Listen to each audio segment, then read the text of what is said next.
Welcome, everyone, to Creating a Family. Talk about adoption, fostering, and infertility. Today we're going to be talking about the unique challenges of kinship care, kinship foster care, and adoption. This is a topic that we certainly are hearing about more and more from our community, and if you can listen to the media, you will know that they're talking about it more now. There is a greater need than ever for kin to step up and care for kids who are entering foster care. This is an important topic. I think you're really going to enjoy this show. Here's a sample of what you're going to hear. Got to find support. There's only one way to process anger and frustration and everything that comes along with kinship care, and that's to find a support network that works for you. And know that your feelings are perfectly normal, and everyone that's in your position has been there. This show is brought to you by Creating a Family, the national adoption, fostering, and infertility education and support nonprofit. I'm Dawn Davenport. I'm your host and the director of Creating a Family. You can find us and all of our resources online at creatingafamily.org. This show, as well as Creating a Family generally, is underwritten by the Jockey Being Family Foundation. They believe that every child deserves to grow up with a loving family in a forever home. You can find out more about their mission at their website, jockeybeingfamily.com. And you can also support them in their efforts by attending their upcoming gala. It's actually a gala and a golf classic. It's going to be on March 20th and the 21st at the Grand Geneva Resort and Spa, and it's near Kenosha, Wisconsin. I'm not going to be able to go, but some of our staff's going to be there. It really does sound like a fun event. So go to their website, jockeybeingfamily.com, and check out the information about the Gala and Golf Classic. Today we're going to be talking about the unique challenges of kinship care and adoption. We'll be talking with Cate. She is the founding director of NewFound Families-Virginia. She serves on the board of the National Foster Parent Association and is the vice president of the National Kinship Alliance for Children. We will also be talking with Sylvie de Toledo. She is the founder of Grandparents as Parents and the co-author of the book, Grandparents as Parents, A Survival Guide for Raising a Second Family. Welcome, Cate and Sylvie, and thank you so much for joining us today to talk about this important topic. I think we need to kind of begin at the beginning, which always helps. What do we mean by kinship care? What is included within that general term? Sylvie? Good morning. Thank you for having us. Kinship care is referred to as when a relative steps in and takes in a child that is related to them but that they did not give birth to. Could be a grandparent, an aunt, an uncle, a cousin, a big brother, a big sister, anyone who is related to the child, and even a non-related extended family member can be considered a kinship provider. So that would be maybe a neighbor, a family friend, somebody who's known the child and steps in if there are no relatives and the parents are unable to appropriately parent the child. Okay, and I don't want to spend a lot of time talking about this because this could be a show on its own. But, Cate, why is kinship care, in most states, I should say, let me start by saying in most states, kinship care is considered preferable to non-relative foster care. So why is that the case? Why do we prefer? What's the theory behind thinking that kinship care is preferable? Thank you for having me. One of the things that people should know is that all of the research that has been done across the country about comparing children being raised in kinship care or being raised in substitute care, such as foster care, shows that the children do better when raised by family because they retain their family bond, they keep a family relationship, they know their roots, they retain relationships with those family members that have been involved in their lives for a very long time. That's not to say that foster care is not good. Foster care is good and necessary, but when there is a family member, the research has shown when the family is properly supported that they are the best alternative for a child who cannot live with their birth parents. Okay, we got a question that's a good kind of a jumping off part to the next topic we're going to cover. This is from Brenda. She says, we are caring for our son's 2 kids. They left the kids with us 3 years ago when they were toddlers. It looks like now that neither parent is going to be able to parent, at least for a while, and maybe not ever. We need help in deciding how to go forward. What are our options and the advantages and disadvantages? Thank you so much for talking about this. I think there's a lot of information we don't know from Brenda's question. But let's start, and Cate, I'd like to begin with you, about talking about the literature refers to 3 general types of kinship care: informal, voluntary, and then formal. I've seen that call different terms used, but generally speaking, let's just hit the kind of the Cliff Note versions of what we mean by informal kinship care. That's when a parent would just leave a child in the care of a relative, which may well be what is happening in Brenda's situation. In that situation, who has legal custody of the child, assuming that courts have not been involved and nothing has happened other than the child having been left with the relative? Cate? So as long as the family has not gone to court to get custody, then the custody is retained by the biological parents. And that can create a lot of problems for kinship caregivers across the country, depending on what their laws are in their states or in their localities. It might be difficult to get medical care. It might be difficult to enroll children in school, depending on what laws you have in your states. So if it's an informal kinship care and the children are just left there, then the custody is retained with the parents, unless, of course, the Department of Social Services has stepped in and removed the children from the home. Then they are in the custody of the government. And then, of course, if the kinship care provider, if the family, if Brenda were to go to court and request custody of the children, it could be legally transferred to her. And that would be actually then falling under the formal kinship care, where the child is in legal custody of the state, and the state places the child with the kin.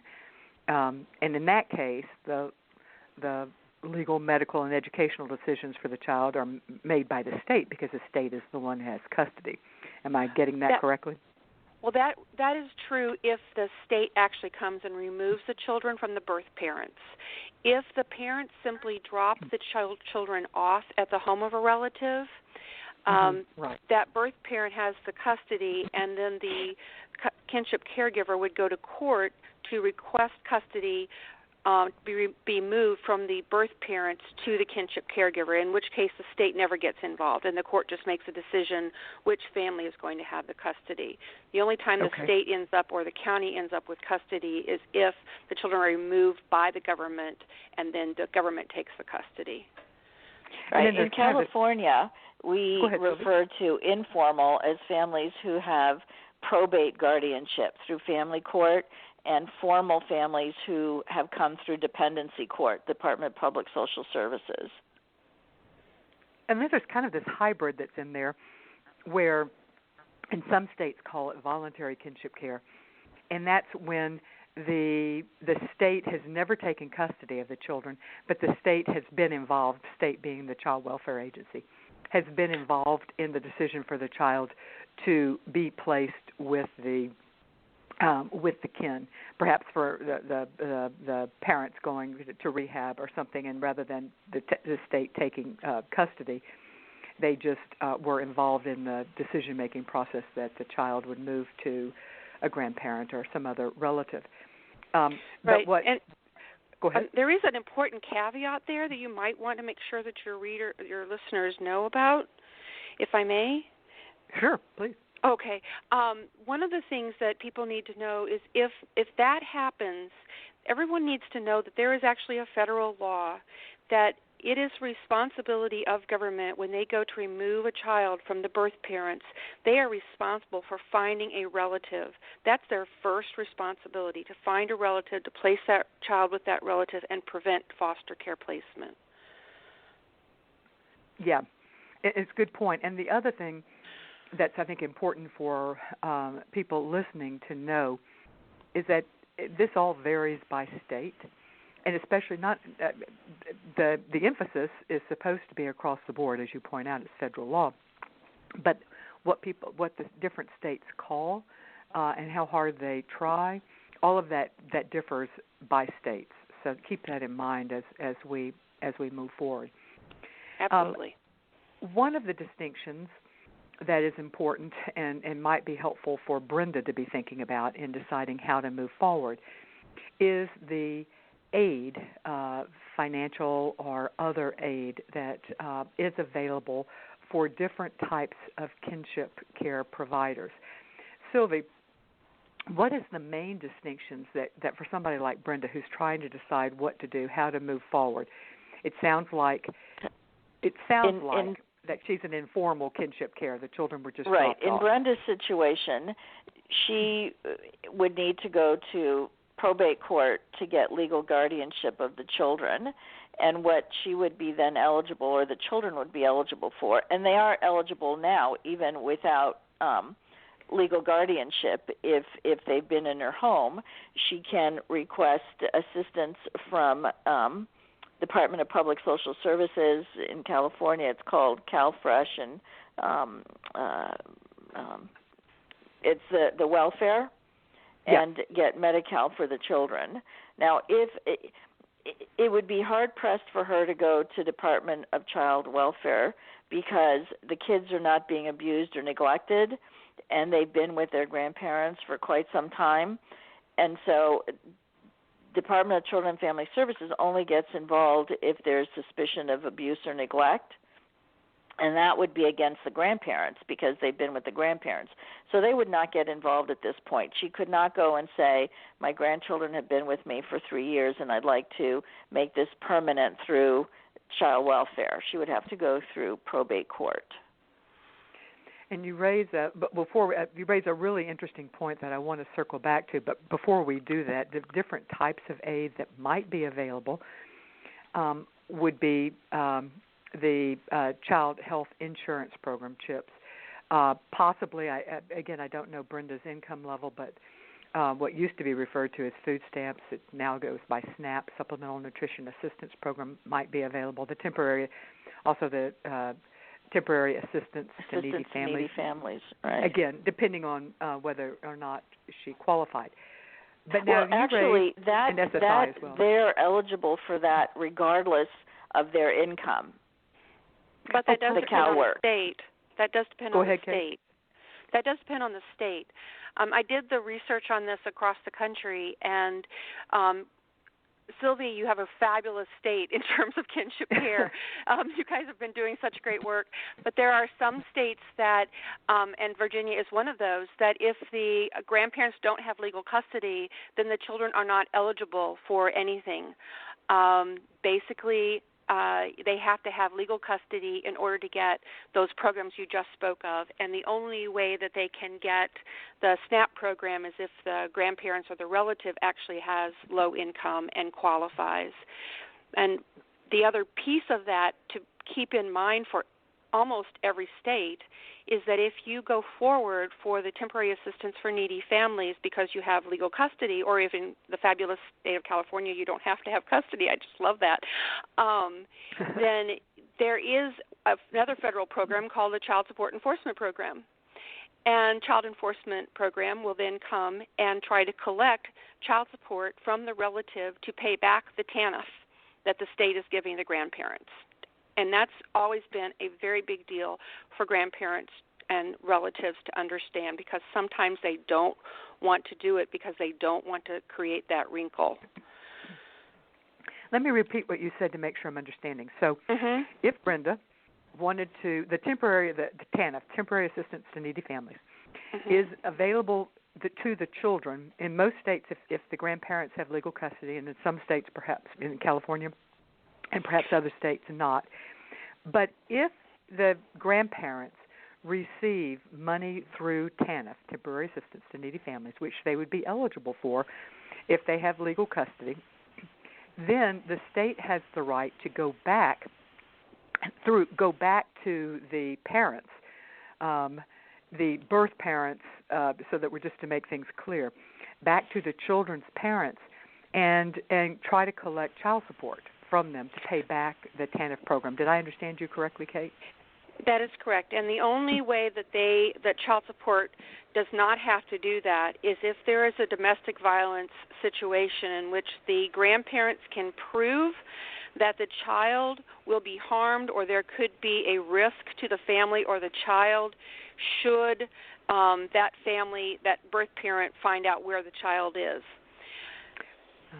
Okay, so only if... And we definitely encourage families who do not have any legal protection for the children to get the guardianship, so that before they apply for any kind of funding, because oftentimes the children are used as a pawn and grandma is taking care of them while the parents might still be getting the welfare. And if the parent becomes aware that the welfare has been transferred to the grandparent, they may come and take their child, and the grandparent has no legal rights to the child if there's nothing from a court. Yeah, something to think about, that Brenda needs to think about before going forward. And she also needs to be aware that in most states, I don't know California, Sylvie, you'd have to clarify this, but in most states, if she does decide to get custody and go for TANF or finds out her state doesn't require the custody situation, it is the child's income that is counted. So when they go to fill out those applications, we get this question all the time. When they go to fill out those applications, they're only writing in the child's income when it comes to temporary assistance for needy family in most states. Right, they're applying as a non-needy caregiver. Right. And then hence why most children are obviously going to qualify. Mhm. Right. Excellent. Yeah, and then there was the other issue that Sylvie referred to at the beginning, and that is, in this, we're making assumptions, but it sounds like Brenda, that child welfare was never involved. Brenda has been caring for her 2 grandchildren for 3 years. Now, if child welfare, there are supplements that come to parents who are fostering children through foster care, and it's my understanding that in most states that amount, that foster parent supplement or foster parent payment, is higher than the TANF payments. So yes. Much higher. Yes, significantly. So all right, so Brenda is parenting these children. Child welfare has not been involved. The parents, let's just use the word abandoned. I don't know how involved they've been, but have certainly not been parenting them for 3 years. Is there any way for Brenda to have child welfare get back involved, for her to become a foster parent and be eligible for the foster parent supplements? Sylvie? No, there is no way, because child welfare would only get involved with the family if there was allegations of abuse or suspicion of abuse or neglect. And in this case, this was the parents' plan, and the children have not been abused or neglected by their grandparents. And if a case were to be opened, it would mean that there's a ding or a mark against the grandparents. Right, and in this case, the grandparents have been providing adequate care. Right, and so they would not be, the children would not be able to go through child welfare to receive the higher benefits. Those are only for children who come to their relatives through dependency court, through the child welfare system, and who are placed through them, that child welfare has jurisdiction over that child. Okay, well, let me ask this question. There is some good news. Yeah, go ahead. Okay, right. Good. We definitely there is want some good news. If by any chance the children have any sort of disability that would then qualify for them for Social Security, if they got qualified for Social Security and Brenda decided that she wanted to adopt the children, prior to the finalization of the adoption, as long as they're eligible for Social Security, they can then apply to their local departments or their state to receive adoption assistance, which is a federal program that is matched by the state, for adoption assistance, including up to $2,000 in attorney fees. So if she moved toward the adoption because the children had a special needs, there would be a way to find some resources for the children. And tell us, how broadly does the government consider the word special needs? Let's talk about that briefly. Go ahead, Cate. There has to be a special needs assessment done by a physician who determines that a child could have very, very significant ADHD, where they weren't able to focus enough to learn in school. They could have a sort of a disability that requires them to have a great deal of help in special education at school. They could have, if they had some of the symptoms of fetal alcohol syndrome, they may be able to qualify. And, of course, any child with developmental disabilities or a medical disability would, of course, qualify under Social Security. And we always encourage families, be prepared to be declined when you first apply, and you'll have to appeal it, because a lot of people get declined at first until you go through the process of appeal. And something also, that's coming up. Go ahead, Sylvie. If the grandparents were of retirement age and were receiving retirement benefits from Social Security, and they adopted their grandchildren, the grandchildren would be eligible for a portion of the grandparents' Social Security. That's right. Okay, so if they were receiving Social Security, if the grandparents are receiving Social Security and they adopt the children will be eligible to receive a portion of the Social Security based on the fact that the relative adopted them. And that's only if they proceed to adoption. Adopt, yes. Okay. One of the other distinctions between, or potential distinctions, between the different types of kinship care is whether or not specialized training is required. With formal, if you become a foster parent, there is, depending on the state, anywhere between 35 hours usually of training that is required, and oftentimes there's continuing education training required as well. But, Cate, what about if you are a foster parent, and I'm sorry, not a foster parent, but you're providing care for your grandchildren or your relative, and you haven't gone through the formal process and haven't gone through Department of Children and Services or whatever it's called in your state, DSS or whatever. About, are they eligible what type for training? of training? Oh, yeah, there's Are they nothing. required to have training? No. When the government's not involved, there isn't really any help for kinship caregivers.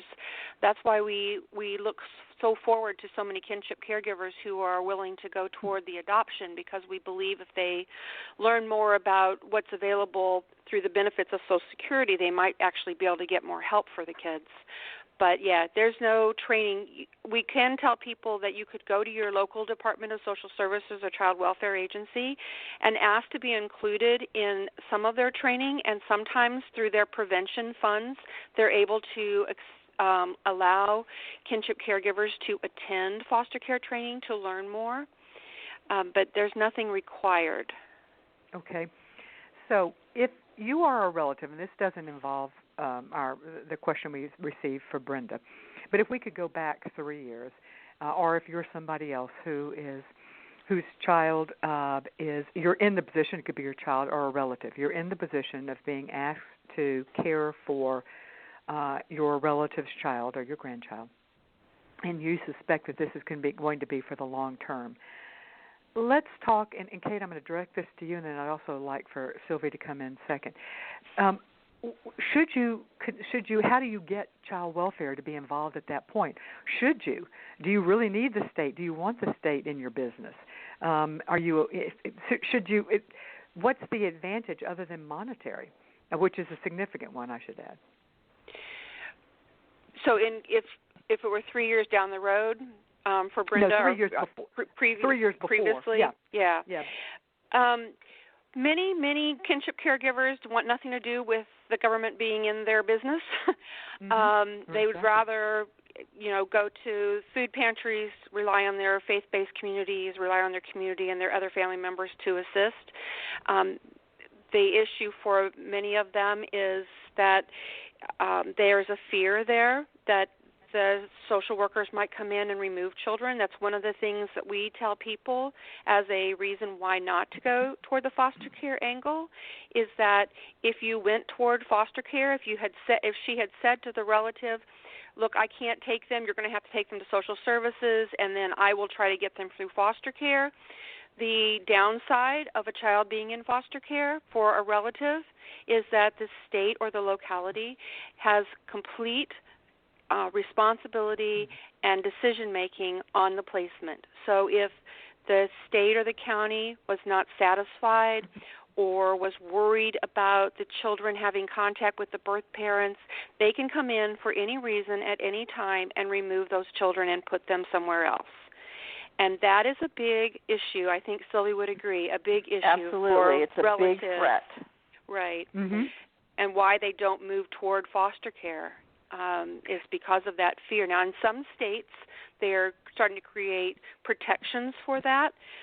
But, when you're on the front lines and workers have a lot of kids on their caseloads, then they're on the front lines, they're making decisions. They don't necessarily have a lot of time to think through those decisions and do the family engagement planning that would be done in some states before they could remove the child. They might just remove the child, and every movement for a child is a trauma.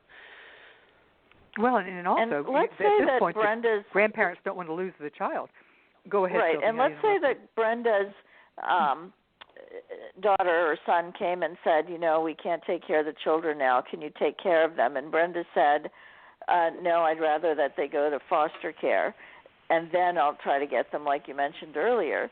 There is absolutely no guarantee that they will end up at the grandparents. Mm-hmm. And if DCFS knows that it's the grandparents who said no initially, that the kids weren't abused or neglected, the parents couldn't for whatever reason, couldn't take care of them and asked their parents to do it, and the parents said no, they would have a hard time getting those children placed with them.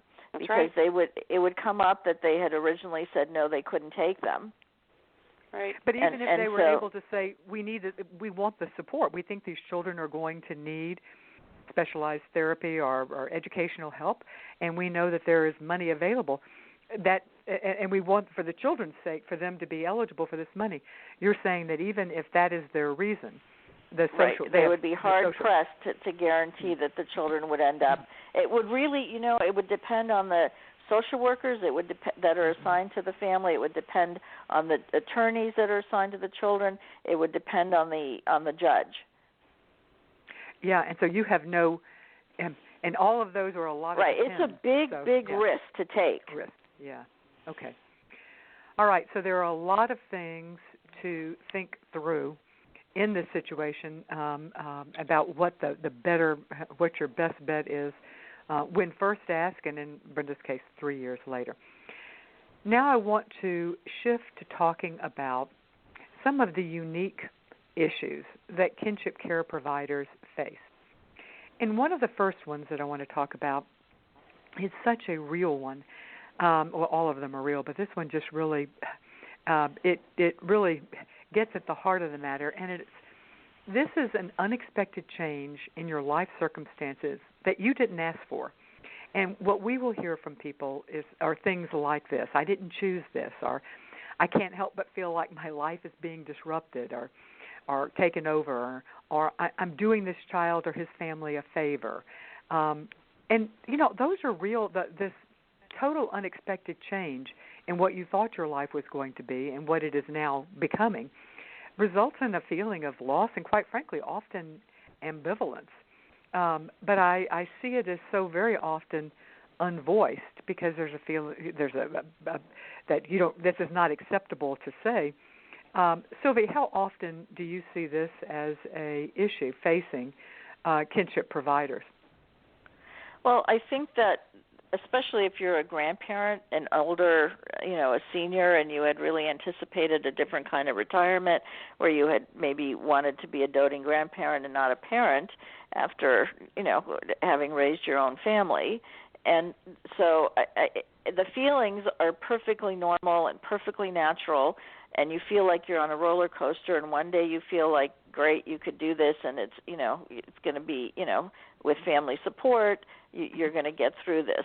Other days you feel like, oh my goodness, I can't even think about another day. I'm getting calls every day that my grandchild is misbehaving at school, or I'm going to be losing my job because I have to take off for doctor's appointments all the time, or the child is being suspended from school. And so your whole life gets turned inside out and upside down. And so I think that it's really, at that point, it's really a good idea to get involved with a support group in your local area, because you'll realize that you're not the only one feeling these feelings, and it's a place where you can talk freely and not feel judged or criticized, because these are very normal feelings. Yeah, your life is being disrupted. It's not just that you feel that way. It is being. It certainly, most people aren't planning on this. Cate, do you see a difference in kinship providers, this feeling of ambivalence? Do you see any difference whether it's the grandparent versus an aunt or a cousin or a sibling, or is it pretty universal regardless? The feeling of being ambivalent? Ambivalent, disrupted, unexpected change. Oh, I think that that's the issue for every single relative we've ever spoken with, right, Sylvie? Right. Whether you're sister, however, brother, aunt, or uncle. I do think, though, it really depends on your age and how impacted. Because if you're an aunt and you're in your 30s, you have a couple of your own children, you're still raising kids, it may not have the same impact. It'll have the different impact if you still have your own children in the home. You're going to experience different issues. You're still parenting, but what you may experience is, your own children being resentful that there are, the cousins are coming to live with them, and maybe they're going to feel that the cousins are getting more attention than they are because they're having trauma, experiencing trauma. So you're going to experience a lot of upheaval, but it may be a different caliber and in a different area. Right. And the other issue is when you're an older American, if you happen to be living in federal housing, oftentimes that federal housing doesn't let you have children, and we find that relatives are having to hide the children and act like they're not really living there, they're just visiting. So older Americans have a great number of challenges when trying to raise a relative's child, not only the emotional feelings, but the restricted incomes that they have or the type of housing that they have. It's exhausting. And it's a different culture than when they raise children, and it's exhausting. And these children are coming to them with trauma that their own children didn't necessarily experience. Right. And let me say, it's not just federal housing. Many retirement communities don't allow children, and we hear from people who are either having to move or trying to hide the children. Although it's more difficult, I think, in a retirement community. All right, so all very real. Another issue that we find, and this is maybe particularly when it's grandparents, but also sometimes other relatives as well, and that is guilt.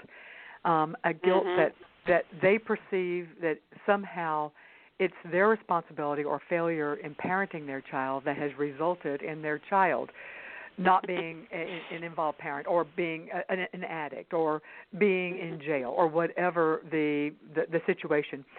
Cate, any thoughts on what to say to a person who is feeling guilty because that they failed as a parent and now they're being punished because they're now raising their grandchildren? They're afraid they're going to screw up the grandkids too. Yeah.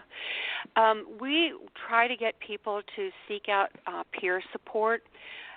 Because nobody understands that issue better than another relative raising a relative's child.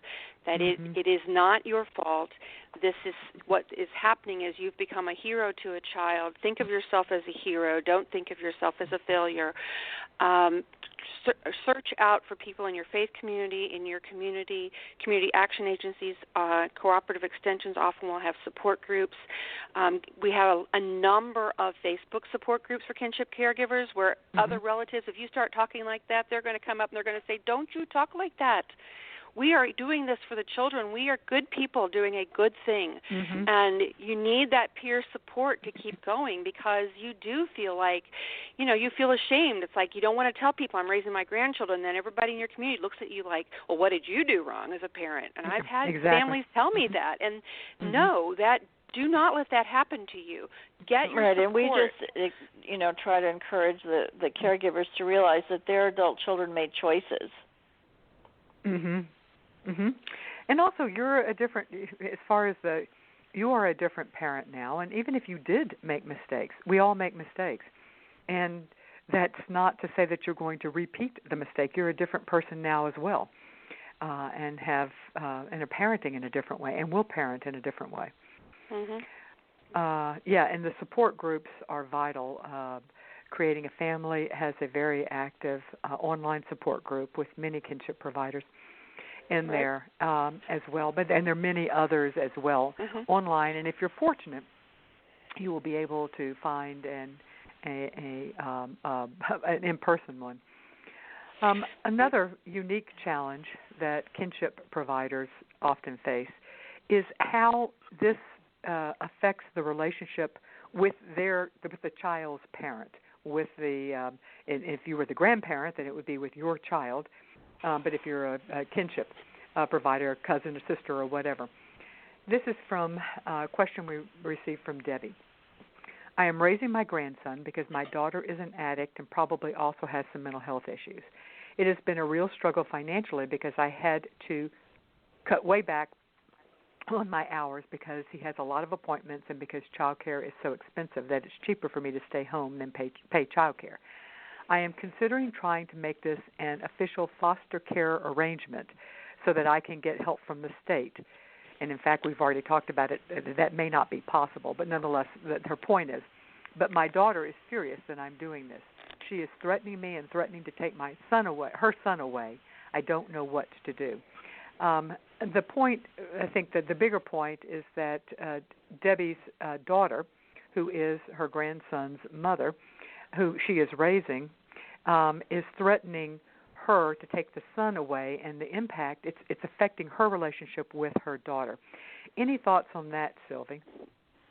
Well, I think it's very important for Debbie to document all of the daughter's behaviors and what is going on, if she's visiting, if she's not visiting, if she's calling, if she's coming and she's spending time with the grandchild but she's on the phone the whole time, because at some point this may be ending up in probate court, in family court, where she is going to have to really advocate for the placement of her grandson with her, because if the mother is an addict and is having mental health issues and may not be getting properly medicated if that's what she needs, it's going to be incumbent on Debbie to have the proper documentation so that she can prove to the court that the mother is not at this point capable of parenting the grandchild. How often do you see anger at their child becoming an issue or their relative? Because I can see certainly that you would just be mad that your child or your sister or your cousin or whomever is making these choices that are impacting this child and impacting you. Cate? Oh yes, there's a lot of anger and frustration that you have to work through, and many of us have been there. So I can't say anything other than you've got to find support for yourself.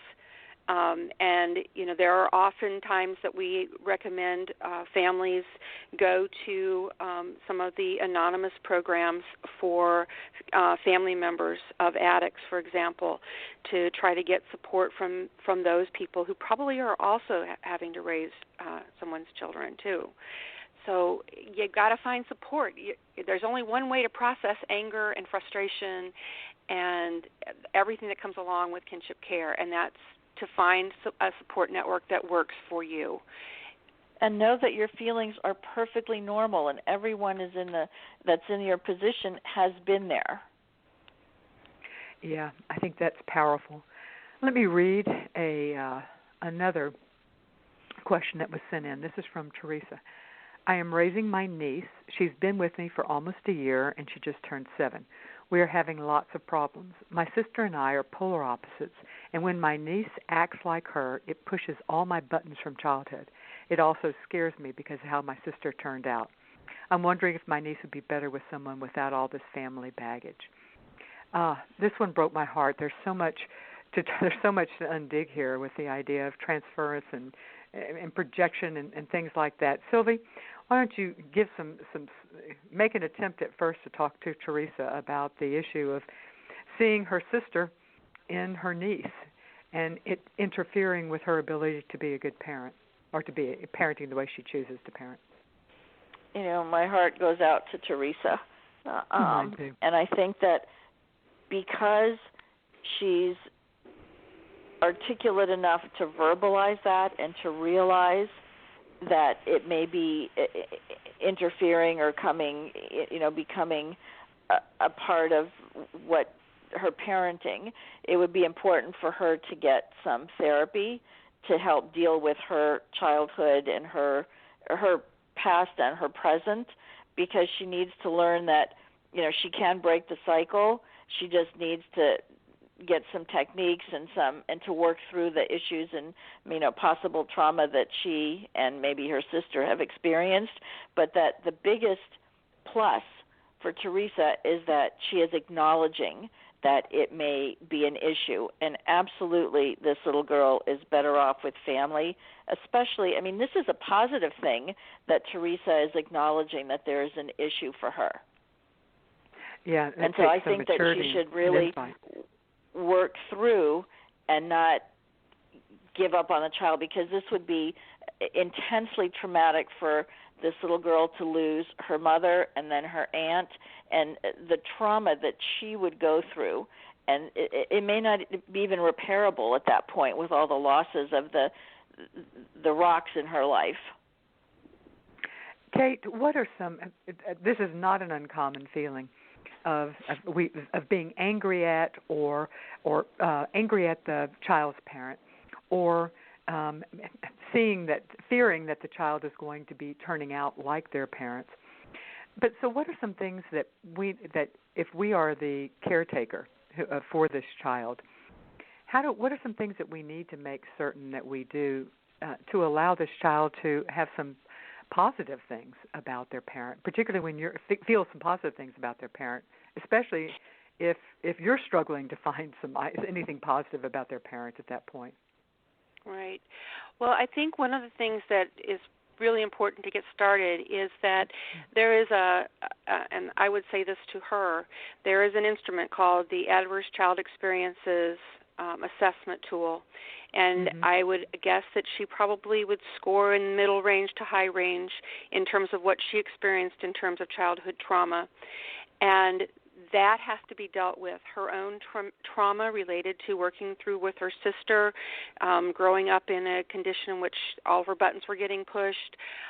So dealing with understanding your own feelings, your own trauma, and then making sure that you're identifying the trauma issues for the child and searching out for a really good trauma-informed therapist who can help people work through the trauma. Because we have learned for years now that when children and adults go back and realize their trauma and work through their trauma and find new ways to process their histories, they do much better.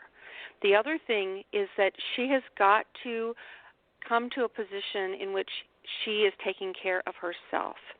Self-care is one of those things that nobody ever thinks about when they're in the middle of running up and down a railroad track. You're not thinking about self-care. Right. You're just trying to get off of the railroad track. And you have got to take time for self-care. And we have the internet. It is so easy now to find tools and help for, what do I need to be doing to take care of myself, because I can't take care of this child properly unless I have taken care of myself. And I would tell her she has got to work on taking care of herself in this process, and that will help her make the right decisions for her and for the child.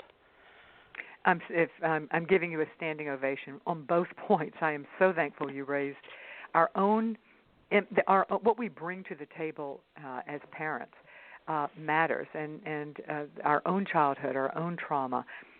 It does influence how we are, and self-care is something that if it's almost become a mantra for all types of parenting for us, but especially when we're parenting a child that's come from a difficult background. But even without, just self-care because your life has been turned upside down and you need to honor that.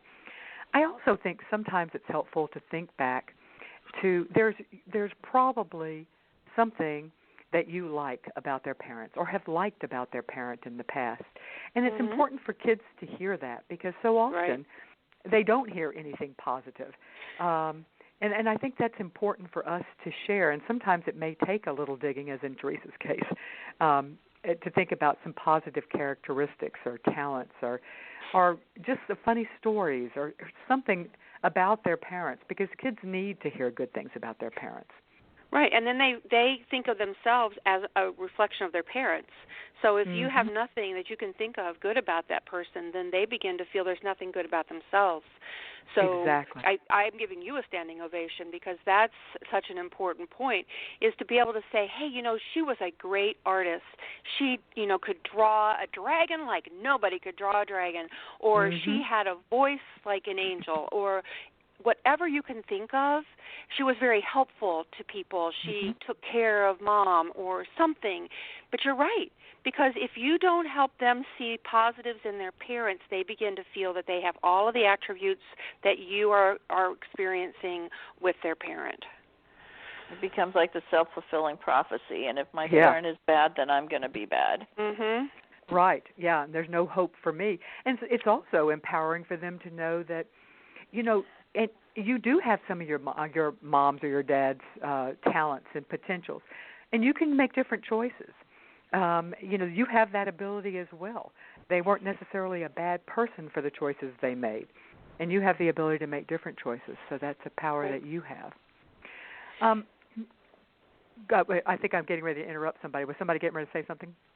I just wanted to throw in there that one of the things that people need to also understand about the trauma that the children are facing, and that you yourself has faced as a caregiver, and your history, is that depending on when the trauma happens, depends on when a part of your normal development gets interrupted, and can also be kind of arrested or frozen. So if the child had gone through an experience at a very early age of trauma and never got the bonding or the independent thinking development processed in their own growth, then they're kind of going to be arrested in that. So you also have to be really cognizant of where that child is and when that abuse started. So I really encourage people who are facing those kind of situations to say, okay, let's look at when this abuse started and what was supposed to happen with that child's development. That could be giving me signals and information about what I need to do differently in parenting that child. Right, because their emotional age is different than their chronological age, and so expectations may need to be adjusted. Absolutely. Let me reference, we have, Creating a Family has a course with Dr. Dan Siegel that talks a lot about what we as parents bring to the table and how it influences how we attach to our children, how we respond to our kids, and that we as parents need to own what we're bringing to the table so that we are better able to help our kids. It's the course is parental attachment, the importance of attachment style, and it's with Dr. Dan Siegel, and it's one of my very favorites. Great. One of the interesting things that comes up, especially when we start talking with families about moving forward, perhaps into adoption or a permanent custody arrangement, permanent guardianship or adoption, is a feeling that if they do this, they're giving up all hope that their relative, their child's parent, is going to ever get better. Sylvie, how do we talk to that? I mean, there's that fine line between living in denial and everybody needing hope. And how do grandparents, as well as other relatives, and it's probably the hardest on grandparents, I suspect, how do they walk that line? Well, a lot of it has to do with the giving the child permanence and security and knowing that they won't be yanked out of the home. And with oftentimes when you're involved with the child welfare system, they push adoption because they don't want a child floundering in foster care, and they want the permanence for the child. So sometimes you feel pressured into it, and what we've seen, depending on the age of the child, is that sometimes it's actually better for the child who might be closer to age 16, and if they're in legal guardianship through dependency court, they may be eligible for more resources and services for college. And so it's sort of, you have to look at really what's best for each individual family situation. With a younger child, it is much better to adopt because in legal guardianship, the parents can always attempt to get the child back. And it would, if they got their act together, even if the child was 14 or 15, we've seen where the guardianship has been reversed and the child was returned to the parents even against the child's wishes. So, you really have to look before deciding to do adoption at what's best to each individual family. There's not a blanket, you can't make a blanket statement that will work for every family. Is that very true? Cate, how about that that feeling that if I were to seek adoption or permanent guardianship, it means that I'm giving up on my child or my relative, meaning the child that you raised, the child, the child, your child if you're the grandparent raising your grandchild. Yeah, that's a very powerful emotion, and it changes kind of the whole family tree. Mm-hmm. All I can say is that if you make the decision to go there, you're making that decision in the best interest of the child. And so just focus on the fact that you're doing this for the child and you're making that best interest decision for them. And find a way to deal with your pain and your hurt separate from that. Yeah, and I that's very true. And I also think that trying to make a distinction that this is the best plan, whatever it is you decide, and as Sylvie points out, you need to look at a broad spectrum of things. It's the best plan for now, but it doesn't mean that you don't think your child, the child's parents, your grandchild's parents, your child, is going to get better. They can still get well. They can still get on medication or whatever the issue is. And at that point, you will reassess, and they can have another role, another crack at having a role in the child's life. It's not the same as giving, as totally giving up. Absolutely. Dawn, we have seen many families where the child has been adopted, and years later, the parent, the biological parent, has taken, the right path, has gotten rehabilitated, and who now is very involved and in the child's life. And should anything happen to the grandparents or the grandparents want to go on vacation, they have adopted those children. They can determine what the relationship is with the birth parent. We have seen birth parents come back into the picture and be very, very involved in the child's life. And that is wonderful. That's like the best scenario for everyone, because then everyone who loves the child is involved with them. Yeah, I have a friend whose aunt is her mother, and she didn't find that out until later in life, and had always had a great relationship with the aunt, who then she finds out was her mother. But the issue is that you're right, Sylvie. You can have a great relationship. The future is not before you yet, so you don't know what's going to happen. Just take care of the child, take care of yourself, and keep engaged with your child if you possibly can for the day when they do turn everything around and come back. That can happen. It does. Exactly, and by choosing permanency for the child, you are not precluding that from happening. Correct. It may even be giving it a greater chance of happening. Who knows? You don't know in the future. Another thing that comes up is the feeling of divided loyalties, and this is particularly the case. Well, perhaps it's not more so, but I certainly know of more examples when this happens, when it is the grandparent raising a grandchild. And they feel a sense of loyalty to their adult child, but they also have a sense of loyalty to their grandchild, the child that they are currently raising. And that it gets complicated, and sometimes it gets very complicated. For instance, an example that has come up in our support group is that there's a protective order where the adult child is not supposed to be having contact with their child, and the grandparent feels like that they have a responsibility, and they believe in their adult child, and they don't believe that the protection order is correct. That it's complicated, and so let's talk a little bit about those feelings of allegiance and divided loyalties. Cate, why don't you start us off on that?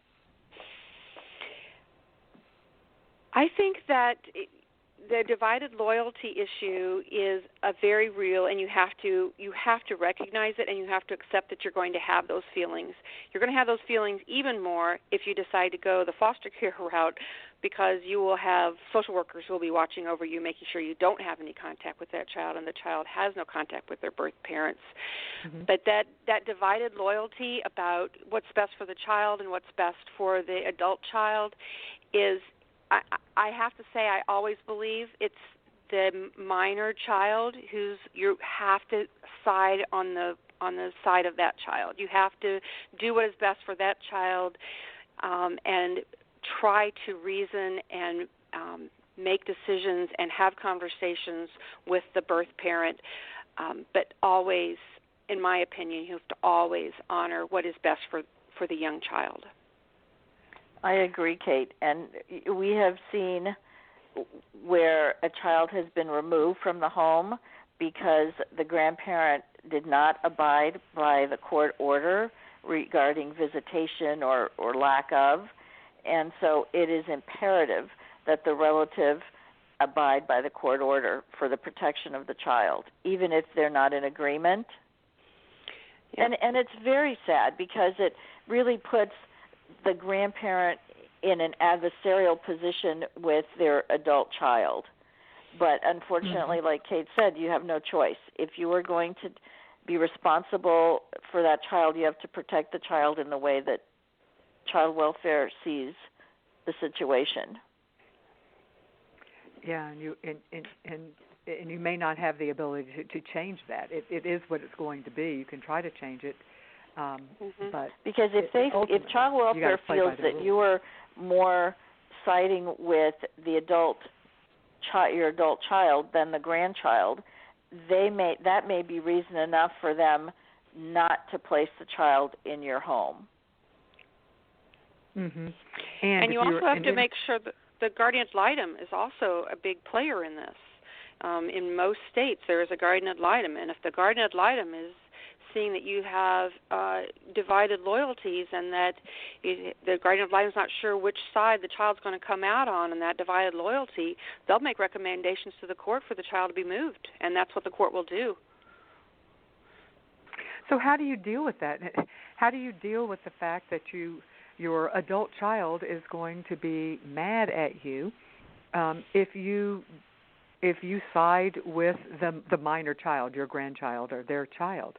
I mean, so Cate, how do you process in your mind the fact that your adult child is going to be furious and threaten to cut off relationships? Well, I remember a lot of tears myself. And you have to remember, you wouldn't be in this position if they hadn't done something to put the child in jeopardy, in some kind of danger. Mm-hmm. That helps it also helps to remember that they're an adult. I think that we all have a tendency to infantilize our children and think of them even when they're in their 20s or older as still children, and in fact they're not. They're an adult, and they made a choice. So that it helps perhaps a little with developing a backbone, wanting to stand up to your adult child. Sure, and it's not easy. It's not easy to stand up to that adult child, and it's going to be painful, which is another reason, and I don't want to be harping on this, but it's another reason why support groups are so vital, because I have had, I don't know how many relatives, kinship caregivers say to me, I don't know what I'd do if I didn't have this group to go to, because there is no one else who understands it better. And oftentimes these relatives who are facing this, who are dealing with that divided loyalty or working through their anxiety, their frustration, or their aggravation, they're also dealing with other relatives who are saying, just give the child to social services, or just give the child back. You're not responsible for the child, and so they have all of that to deal with. So the number of stressors that come into the life of a kinship caregiver is unbelievable for most people unless they have lived it, and that's why a support group is your best source to get through that anxiety. And you are going to cry, and you are going to hurt, and it's going to be painful, but at the end of the road, you're going to see a child that's going to blossom because they had someone who stepped up and put them first, and that's what you're doing. There's a wonderful quote that says, what do children need? Children need one person. They need one person to step up for them. And you're being asked to be that one person, and you can do it. And that always gives me goosebumps to think about that. It's great if there's a village, but a lot of kids don't have that. But what they really need is one person, and you can be that. Let me let you guys talk a little about your organizations right now, because both of them provide such wonderful resources. So, Sylvie, tell us about Grandparents as Parents, and let me give the website right now, because I know that everybody listening is going to want to go there. Grandparents as Parents, all one word, .org. So, Sylvie, what resources will people find who are parenting their grandchildren? Well, first of all, we can help you link up with organizations in your state if you aren't currently living in California, if you go to our website or call us. And we also, but for caregivers who are in our area, we provide weekly therapeutic support groups. We also do education. We do a conference every year for relative caregivers. We do a lot of advocacy and crisis intervention. We'll go with you and intervene on your behalf with child welfare. If you're having issues with the child's school, we'll go with you to the school. We'll set up an IEP. So really what we try to do is we'll do referrals and resources. We try to be a one-stop shop for families who are putting their own lives on hold to take over parenting a child whose parents can't do it. Excellent. And Cate, tell us about NewFound Families-Virginia. NewFound Families. Let me give the website. I forgot. I'm sorry. Here's the website: newfoundva.org. NewFound VA, that stands for Virginia, so newfoundva.org. Sorry about that. I just wanted to make sure I got the website out first. Now, tell us about NewFound Families and what resources people can NewFound Families find. is an organization for Virginians who are raising relatives' children or foster parents or adoptive parents, which is kind of interesting to be supporting all of those people. But we believe that if we all work together in foster adoption and kinship care, we will do the best thing for kids. So we also would be happy to connect you with other states, but we do have an organization called the National Kinship Alliance for Children, for which I'm the vice president. And that organization has a toll-free number, and people can call that number and also get connected with supports. That organization also has a support group called Kinship Caregivers of America. It is a very strong kinship support group, and I would encourage people to check that out for help. Also, you will find on our website, and even if you just put the words GRAND, G-R-A-N-D, K-I-N, Grand Kin Guide into your web browser, it'll either take you to the Children's Bureau, or it'll take you to NewFound Families-Virginia or the National Kinship Alliance. But it is a guide also to help relatives understand the types of kinship care and the types of assistance and support, either through custody or through informal care or through adoption, that might be available to them. And it's a great guide. I strongly recommend it. And the Thank you. website for the National Kinship Alliance for Children is kinshipalliance.org. So another great resource for families to access. And one other one I want to mention, because I've really enjoyed it as well. It's a video series with Dr. Joseph Crumbly, and it's called Engaging Kinship Caregivers. And I've really enjoyed that. It's provided or funded by the Annie E. Casey Foundation. And you can just Google that and Engaging Kinship Caregivers, and you can put Joseph Crumbly's name in there, and he will pop that resource will pop up, and it's free as well. Well worth looking up. Let me remind everyone that the information given in this interview is general advice. To understand how to apply it to you in your specific situation, please work with a professional that you have engaged in case that you've got specific questions on how it might apply to you. Thank you for being with us today, both Cate Hawks and Sylvie de Toledo, to talk to us about this really important topic of unique issues in kinship care. Let me pause now to remind everybody that the resources provided by this show are in part brought to you by the support by our partners who believe in our mission of providing unbiased information and support to those who are providing kinship care or are interested in adopting or fostering or whatever. One of our wonderful sponsors and supporters is Spence Chapin. They are a licensed and accredited nonprofit organization in the New York City metro area that has been offering adoption services for more than 100 years. We also have Hopscotch Adoptions. They are a Hague-accredited international adoption agency placing children from Armenia, Bulgaria, Croatia, Georgia, Ghana, Guyana, Morocco, Pakistan, Serbia, Ukraine, and they also have a very strong international kinship adoption program. Thank you so much for joining us today, and I will see you next week.